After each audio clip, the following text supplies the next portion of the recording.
খোকা দীর্ঘ সময় 17 বছর খুব জ্বালা যন্ত্রণা করছে, আমাদের ঘরবাড়ি ভাঙছে। এই ছাত্রলীগের খোকাকে বাঁচিয়ে নিতে যুবদলের নেতা মাহবুবের নির্দেশে, মাহবুব নেতার বাতিজা তাকে এলোপাতালি গুলি করে নারায়ণগঞ্জ জেলার স্বেচ্ছাসেবক দলের আহ্বায়ক মাহবুব নেতার বাতিজা টোকাই বাবু খোকাকে মানে ছিনিয়ে নিতে এলোপাতালি গুলি করছে।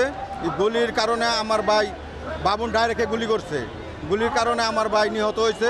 তার প্রতিবাদে আমরা আজকে এই মিছিল দিলাম, আর তার ফাঁসি চাই, অতি লম্বে তার ফাঁসি চাই। প্রশাসনের কাছে জোর দাবি করছি, তার ফাঁসি আমরা চাই, অতি দূরত্ব তার ফাঁসি চাই। আমরা সন্ত্রাসী খোকা টোকাই বাবুর এবং স্বামী উসমানের ফাঁসি চাই, এবং এরা আমাদের শান্তি দেয় নাই। গত 17 বছর আওয়ামী লীগ ক্ষমতায় আমরা অনেক অশান্তিতে ভুগছি। ওরা আমাদের দাও বনে উপেনে ওরা আমাদের মার্ডার করতে চাইছে, আমাদের ঘরে ঘরে ভাঙচুর হয়েছে। আমার কাকারে কখনো ওরা শান্তি দেয় নাই, আমার কাকার অনেক কষ্ট তৈরি হইতেছে, আমার কাকার ওরা কখনো শান্তি দেয় না। আমার কাকা নিরীহ মানুষ ছিল, ওনারা অনেক গুলি করছে। আমি নিজে এখানে ছিলাম, আমি গুলিকে দেখছি। আমি বাবু বাবু বাবু আমাদের গুলি দিছে, বাবু আমার কাকারে গুলি করছে। বাবুর ফাঁসি চাই, ফাঁসি চাই। আমরা এখানে আসছি বাবুর ফাঁসির জন্য, খোকার ফাঁসির জন্য। ওদের আমরা ফাঁসি চাই, আমাদের এক দফা এক দাবি, খোকার জন্য আমরা ফাঁসি দিতে পারি। নিশ্চিন্তে খান স্বাস্থ্যকর অল টাইম পান, অল টাইম হেলদি লাইফ। এরা মানুষের শান্তি দেয় না, আর মানুষদের নির্যাতন করে। দাও বডি কাদা চাই, বাড়িতে আইসো। আমরা সব অনেক অশান্তি যাচ্ছি, আমরা এটার বিচার চাই, আমরা কঠিন বিচার চাই, ওদের ফাঁসি চাই। ভাইদের দৃষ্টি আকর্ষণ করছি, গণমাধ্যমকে দৃষ্টি আকর্ষণ করছি, অতি দ্রুত আপনারা এর বিচার আওতায় আনতে হবে।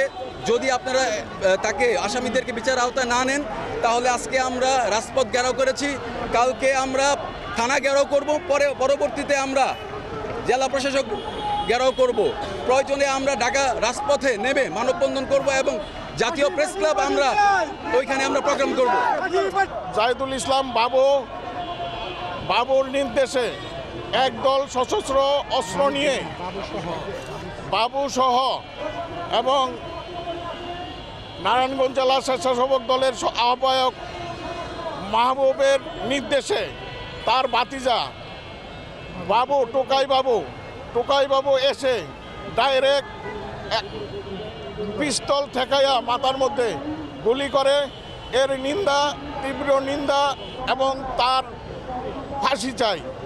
আমরা তাকে 24 ঘন্টার ভিতরে অ্যারেস্ট করে তাকে ফাঁসির দাবি করছি।